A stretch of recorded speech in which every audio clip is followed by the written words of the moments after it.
Bienvenido and Wahi. I hope each and every one of you feels welcome. Listen, it is Destiny back by way of the Smooch Sands Facebook page. If you are here by that Facebook page, hey sis, hey, it's me. I am she. The girl runs that page. Smooch does exist. She will be, well, I can't say she'll be on camera because by the time you all get this clip, we will have already done that. So, Swoop Sands does exist. She is so not the social media person. Therefore, I run the channel. You will see her pop in from time to time cooking, and any other time I am successful dragging her in to do the channel. You will see her. She exists. But it's her channel. I just run it. Excuse me. It's her Facebook page. I just run it. Listen, let's get into the last topic of, I can't say today because the clock has already struck midnight, so it's a whole new day. But it's a batch of content that started yesterday. This is the last one. This topic is about co-parenting. Mm, mm, and Before I get into it, if you have subscribed to the channel, thank you. If you haven't, please do me a favor. Stop. Yes, right now. Stop what you're doing. Hop over and subscribe. Subscribe. Subscribe to the channel.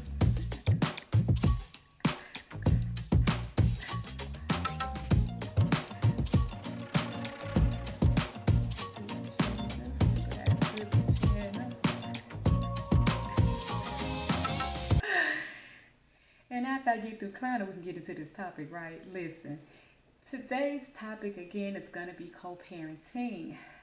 We're going to make this short, but it's deep. It's a deep topic. I don't know how many of you watch Teen Mom. I think one of the most fabulous couples on TV that shows, that exhibits a very, very meticulous and awesome co-parenting lifestyle is Shein and Corey.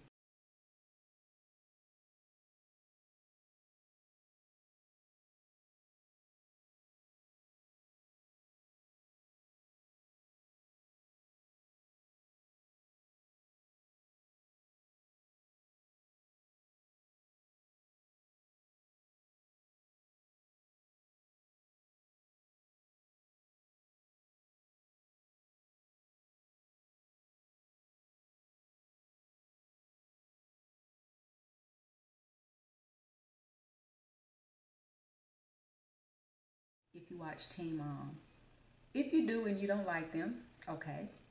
If you don't know the show and you don't know them, they're really awesome, my opinion.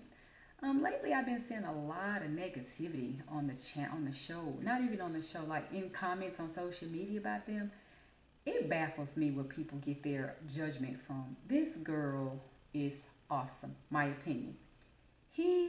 I don't really care for him a lot. It's something about his personality don't jive with me.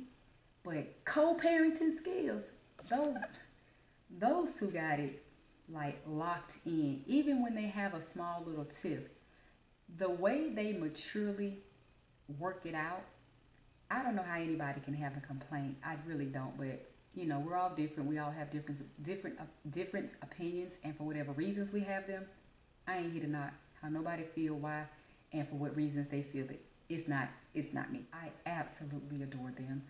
Um, I can honestly say some of the things I've been seeing that people don't like is because Cheyenne, the mom, she has these things where she states that she's caught up in racial situations, and people think that's her storyline.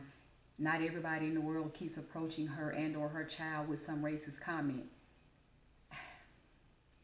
It's valid. She has had at least three that I can think of the top of my head. The topic isn't about this, so I'm not going to sit here and try to really think them through. It's been about three. I don't care about that. I don't harp on that. It's a true statement. There has been three that I can think of, racial situations that she has encountered or states that her daughter has encountered. It's not that people are attacking that she has been racially profiled or whatever. They're attacking the validity of it. They don't believe she keeps having these situations with something related to her. And I'm thinking, okay, I could focus on that too if I wanted to. I choose not to. She's an awesome mom and she co-parents with her child's father phenomenally. So that's me. That's my makeup. I'll take something positive, and I can't even focus on the negative because when you try to be more of a positive person, that's just where you lean towards. I ain't got time to worry about. Even if she made up the, I don't know. I don't know who would do that. It just ain't about that. I think they were on, not surreal, one of those like household shows where they're in a house doing all these weird games, maybe eating spiders, doing stuff. I can't think of the names of them. I never watched them. I've seen them. I know they exist. They don't really, they ain't my job, so I don't really know the names of them. The surreal life, the real life, something. And then Corey's gone back and been on the show a couple other times. Some of you probably definitely know who I'm talking about. But they had a baby. I think they had a hookup in this house. You know, they have all these shows where they're doing whatever the game shows are, whatever the challenges are. Oh, one of them is called The Challenge. I just thought about it because I remember him going back off to The Challenge.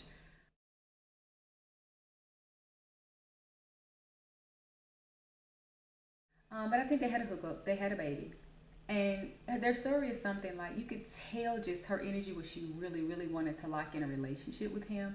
And for whatever reason, their thing was just that for him. He liked her, he cared about her, but you could tell she wasn't his person. He did not want to be with her. Um,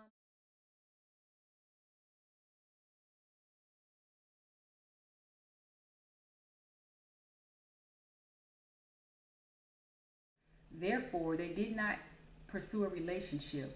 And that to me makes their story even more phenomenal because they have an outstanding co-parenting relationship. Even though she didn't get the relationship she wanted. She's not salty. She ain't sour.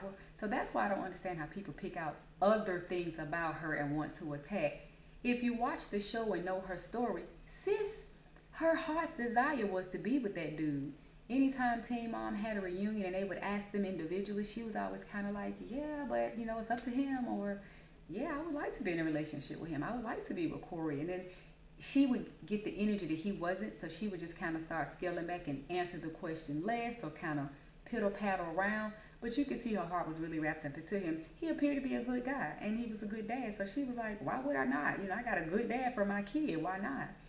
So for her to not be salty is my point. She's not messy. She's not salty. They had a one incident not long ago trying to have an issue about who was going to get their daughter. Name is Ryder for Christmas. They had a little tip, and again, Cheyenne showed up. I thought she was being not petty, but just kind of weird. If you have your child all the time for Christmas and dad is asking for once, why are you and your mom and your sister, everybody crying, acting like she's going away and she's dying? She's just going to spend time with another family member. I get that's what she normally does.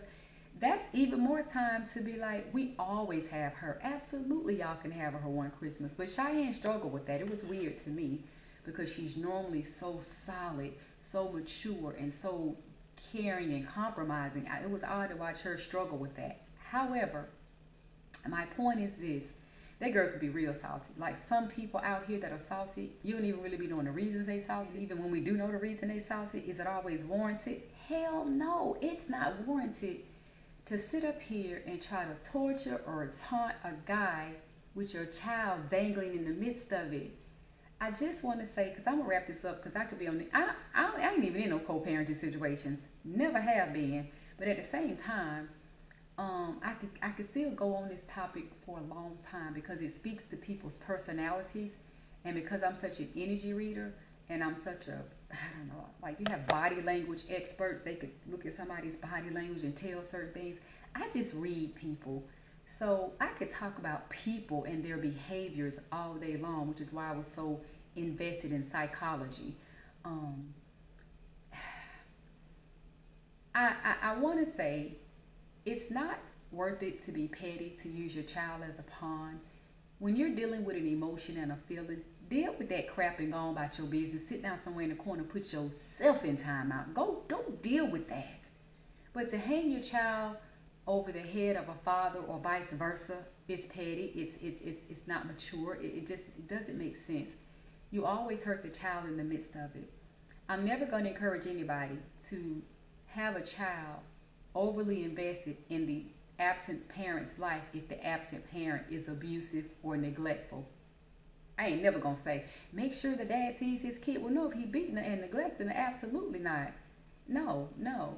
A good, loving parent, there's no reason, rhyme, or excuse for you to be petty, mean, nasty, just disappear and just don't have anything to say to anybody for years without explanation, conversation. It's not cute.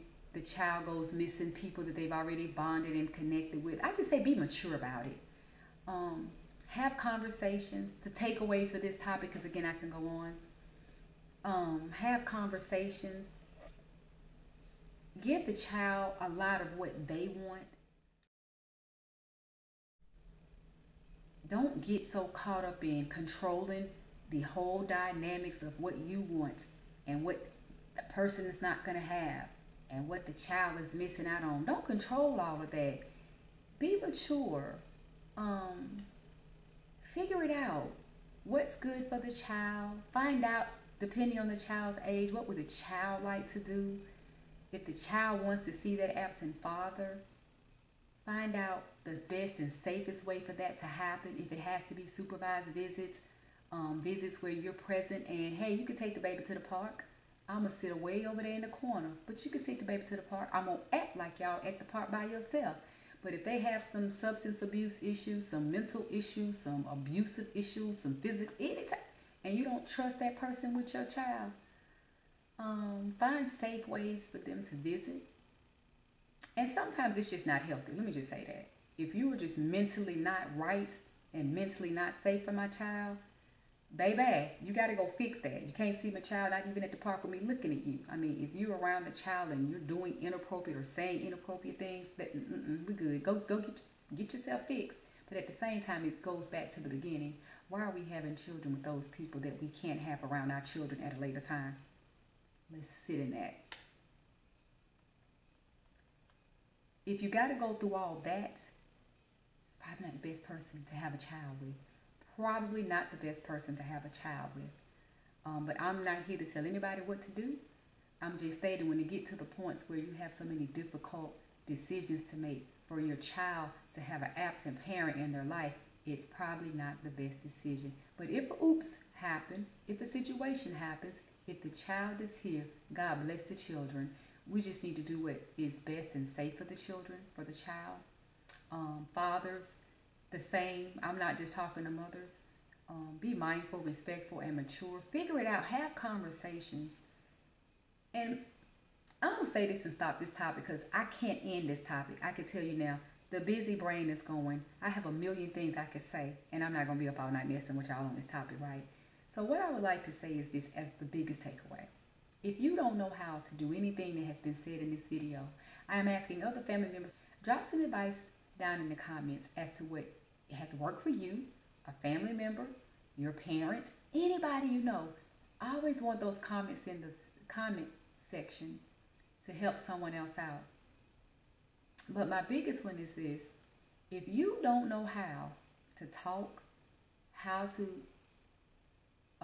be proactive and actively be a mature person, ask somebody for advice.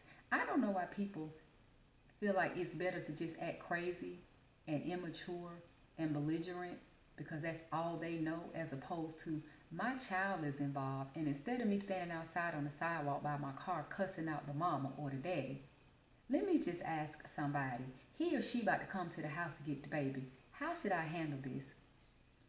Baby, it's that simple. Ask for help. Ask somebody, how should you navigate a difficult situation that you find yourself being immature in time and time again. Level up, decide to do better, to be a better person, to be a better co-parent, and not have your child in the midst of all that mess and drama. So have those conversations, make things easy, safe meeting places, involve other people that are rational mind people that can intervene for you all if it's a situation where you just can't get along. Make sure the child is involved if it's a safe place, with the other parent, and involve as many positive people that you know that'll rally around and support. They say it takes a village, and it absolutely does. But in that village can be some corruption. So make sure your child is safe. Like I said, I could go on and on and on. I'm going to go ahead and end this topic. I may pick it back up another time where I could kind of consolidate some information. But that's all I'm going to say for now. And I'm going to do my best not to repeat. I'm not going to even recap.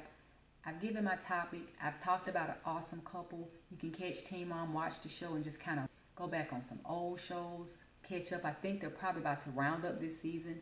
You can watch them. Give me your opinion. If you know them, drop in your opinion. Do you like them as a couple co-parenting, or you think what a few other people think Cheyenne's just a whiner. She complains about things and rah rah rah. They talk about stuff that ain't got nothing to do with co-parenting. That's my thing about her. I love about her. But anywho, um, I appreciate you all for watching. Stay tuned. Keep watching. And I will see you all next time.